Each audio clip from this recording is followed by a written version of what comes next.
Hinaffa mee hinaffa maali shofeerri miskiinni shofeerraa baddeessaarraa jimaa fe'ee dhufu osoo adaamaan gahin hin alaakamin hin ajjeefamin jechuutu abiyyatti hinaafudha.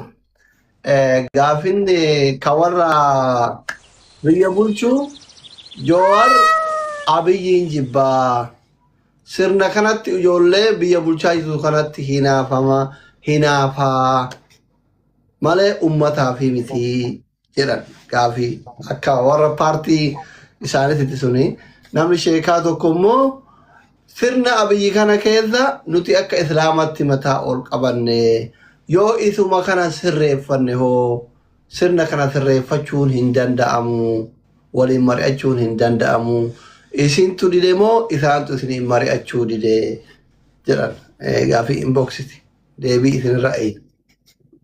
Ayo galatu ka maafiyaan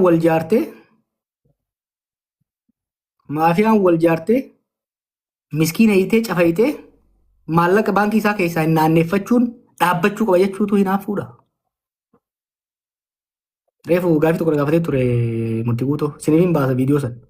Wallahi hoggaa shiftaan makiinaa dhaabsiftu hunoo dhaabsisuuf deema itti dhukaase sirriitti hin dhooyine huno amma gubuuf deema gaazaan tuqate jedhanii haasa'u jiran laayif ta'anii ilaalan warri mootummaa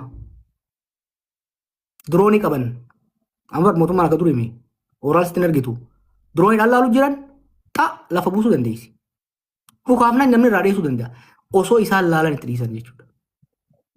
Maaliif namatti gadi hin dhiibne nageenya namoota ergeetii jechaan ni godhe. Shakkii turree amma dura bara evidensii ni qabna. Amma karaa borduu deemni dhufu irratti buufata waraanaa hedduu jira. Achuma cinaatti hoggaa shofeerri aboo nu qaban jeeyyu nun laallatu jedhanii. Asiin gara salaatee kanaas akkasuma jechuudha.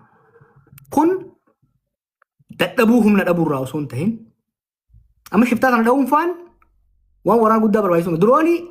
Diroonii gandara deemanii ijoollee takka irra dhukaasaa oolan. Ijoollee ribeelolaa Amaaraa fi Oromiyaa keessa jirtu nama tokko ajjeesuuf irra dhukaasaa oolanii. Akka xumaashaatitti. Kuni buqqa'iinsaaf warra qophaa'ee jira. Rira buqqaatee jira. Tokkoffaa irratti buqqisanii jira uummata riraa. Asii dabalatee gara Buchaaraa Yaawweegee Harannaa Harichoo Soondiqara Caffaa Dheeraa naannoonni kun marti warra warningiin itti kennamee gaarreen kana keessaa hawaasa kana buqqisuudhaaf qophii irra jiru warra dhumate keessattuu warra weegee harannaa gara naannoo Adaabbaa asiin hanga Ossa'ee hanga kunniin marti itti qophaa'ee jira. Furmaanni hawaasa kanaa walumaa galatti lafa isaarraa buqqa'ee akkuma naannoo birii irratti yoo uummanni buqqa'u uummata yoo kaasan misoomaaf yoo kaasan egzaampilii yoo fudhannee naannoo asii ganda warra buqqisan uummata naannoo kanaati atliist xiqqaatu bakki jireenyaa manni jireenyaa kennamee fi bu'aan bu'eefii jira agasan. Garuu hawaasni kun marti buqqa'ee hadha uummanni kun maaliif badhettafe? Uummata kanaa yoo isaan dubbatan yoo isaan lafa keenyarraan buqqanu jedhan doorsisni irra godhamee uummanni kun hadha badhetti naqameetiin dhumataa jira. Aye godina keeji sanan beeka? Yes. Gaafilee akka ol ga'uuf. Okay, go ahead. Gaafilee akka ol ga'uuf ka dura gaafatame ka uummata buqqa'e. Baajawee arsii qofa naannoo seeruu qofa miti. Arsii keessatti aanaalee 20 keessaa buqqa'ee jira. Harargee lixaa aanaalee 5. Careful. Arsii qofa hin jeenaa. Dhugaadha the center of crisis at this point arsiidha. Wallagga turee shawaatti dhufee arsiidha. Garuu Harargee lixaa, shawaa bahaa, shawaa kibba lixaa Soddodaa cirraa kaasee jechuudha. Akkaataa tilmaama kiyyaatti namni miliyoona tokko oltu buqqa'ee jira jechuudha. Uummata buqqa'ee kanaaf furmaanni dhufu maali? Gaariidha amma yeroo tokko seeruu irratti fokus gochuun takka ganda sana irratti fokus gochuun maanejmentiidhaaf gaariidha. Furmaanni sadarkaa lamatti tokko yeroodhaaf namni bu'aa. Wanni godhuu qabnu waan ittiin jiraatu waan yeroodhaaf ittiin nyaatu nyaata nyaatu geessuun gargaaruun barbaachisaadha. Waaraa garuu qe'eessaatti akka deebi'u. Qe'eessaatti immoo akka deebi'uuf nageenya buusuu irratti jijjiiramni dhufee gara naannaatu gara kaaniin jijjiiramni tokko dhufee uummanni qe'eessaa irratti deebi'ee akka dhaabatu. Maaliif laal wanni ta'e beektaa baalagummaa mootummaa sanii uummanni zabana lola abdii ileedhaa buqqee hangammaa kan deebiin jira. Ka Somaalees kan deebiin jira. Ka Oromootis Somaalee keessa jira jechuudha. Boorana keessa jira jechuudha. Hanga Kongollee hammaatu baatu ka hawwine Botswanaadha. Ka arganne Kenya under Kenya ta under Moi hammaate garuu hanga Kongo kan hammaatiin keessa seenne jechuun murnaa amma jiru kanaan. Murnaa amma dura alagaarraa dhufeen ajjeefamaa tumamaa turre saamamaa turre. Ajjechaan amma bifa lamaan hamtu tokkoffaa takka namni keenya akka bara murnaa kana ajjeefamee hin beeku. Duuti mana seente. Dur lolli namni keenya ka gammoojjii Harargee gammoojjii Baalee lola keessa ture saamamaa ajjeefamaa buqqaafamaa ture. Amma wanni uranee buqqisuu jaan jidduu kana isin himaa ture takka jira. Uranee balleessu. Uranee jechuun scattered settlement jechuudha. Baadiyyaa kana keessa gandii biroo asii, gandii tolaadhaa asii, gandii akkasii jaanii tattaa'u kanaa jiraami. Riphee lolaan kana keessa jira jaaniitti bubuqqaasu turan warra dargiidha. Warri Haile Sillaaseetis. Eessa akka godhe buqqaasaa turan. Amma ganda keenyarraa kaasee gara tumtuu furdaa jiran gara baadiyyaatti. Gara labuu kanatti. Baalee immoo gara Giniirii gara Sawweenaatti. Harargee gara gaara mul'ataatti. Gara gadiitti gara xarafaatti jechuudha. Kan sun godhamaa ture. Har'a uraneen kamtu buqqa'u jira. Shawaadhaa buqqa'u jira jechuudha. Hartland jidduuratti buqqa'u jira jechuudha. Ajjechaan lafti amma arsiidhaan lolaan heeban arsii amma ladachiin jaantun I don't think mootummaa kana dura rasaasni tokko dhuka'ee waan beeku natti fakkaatu. Rasaasni sargii irratti hundu kaasan. Qawwee qaban eeboodhaan deemamu yoo beeytan. Santuu san keessa seenne jechuudha. So gita bittaa alagaa jalaa babbaanee jirra. Saamicha ajjecha murmuru keessaa baheetu maafiyaa jaarratee waan akkana deema godhutti jira jechuudha. Kanaaf kana keessaa bahuun gulantaan qabsoo ammetti jirru boqonnaan qabsoo ammetti jirru qabsoo gita bittaa alagaa deebisuudhaa osoo hin ta'in qabsoo gita bittaa keenya tursiisuudhaa osoo hin ta'in qabsoo sirni mootummaa ummataan filame ka heeraaf seera warri filame sun tumuun bulu jaaruudha. Saamichi uummatarraa dhaabbatee uummanni waan carraaqee irratti waan hurkaasaa carraaqee irratti abbaatti ta'u jaaruudhaati qaqqabsaa. Sadiin tunni maaliifi jawaarillee qaratti orma waliin mari'ata.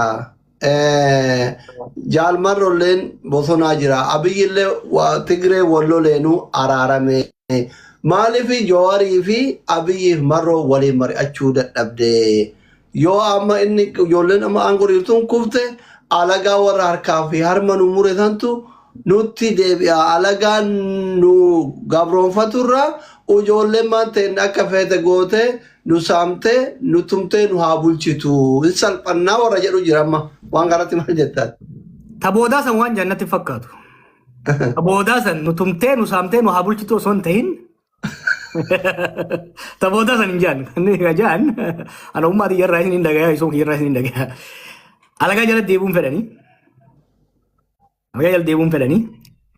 Roorroon tun akka irraa dhaabattu barbaadan. Kanuma akkasiimi. Akkan. Qabsoonni itti godhaa jirrus alagaa deebisuuti. Waan takka jala mura Oromoo tan amma booda Raashiyaa fi Ameerikaan osoo wal taatee dhufte bulchuu hin dandeessu. Nuu kadhannee yoo taate malee bulchuu hin dandeenyu. Tokko uummanni akka malee siyaasaadhaan dammaqee jira. Osoo nama cafaquun osoo Oromoo cafaquun harka kennisiifte Abiyyi harka kennisiisa. Cafaquun osoo harka kennisiifte Oromoo namni akka bara Abiyyitti cafaqee hin jiru.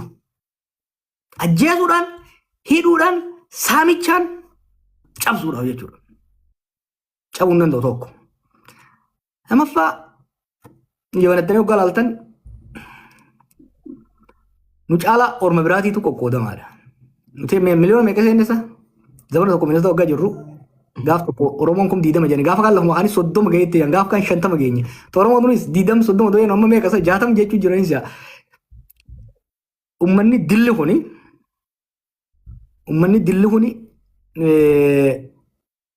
paartii sadii qofa qaba. Nama sadii qofa maqaa dhooyitee haaraate amma. Warri lakkoo isaan nuu gadi 13 qaba. Ifii hedduu gadi hin qabina. Qabsoon Oromoodha. Siyaasni Oromoo hedduu itti ta'a. Hanga namni yaadu kanaa miti.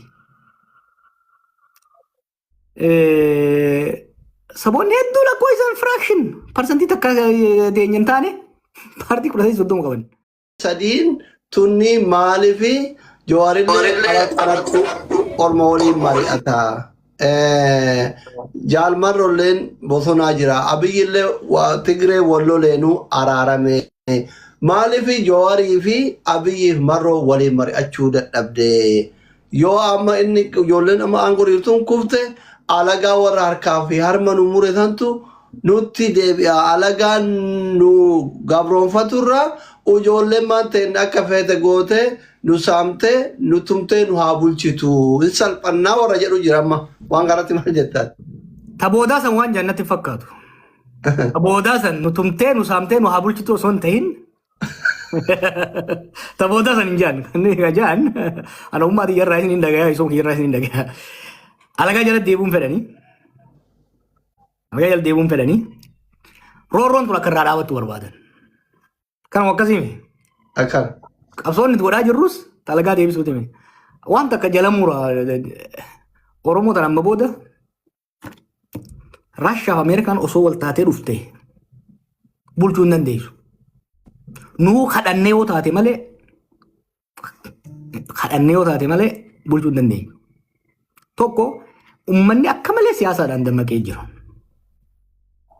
Osoo nama cafaquun osoo Oromoo cafaquun harka kennisiifte Abiyyi harka kennisiisa.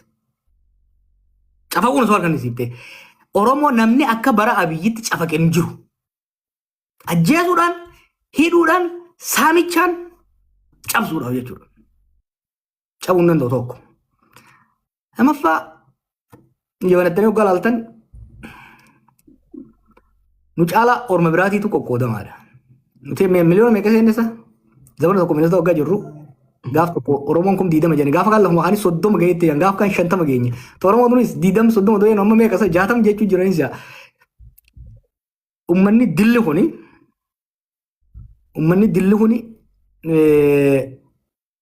paartii sadii qofa qaba. Nama sadii qofa maqaa dhooyitee haaraate amma. Warri lakkoo isaan nuu gadi 13 qaba.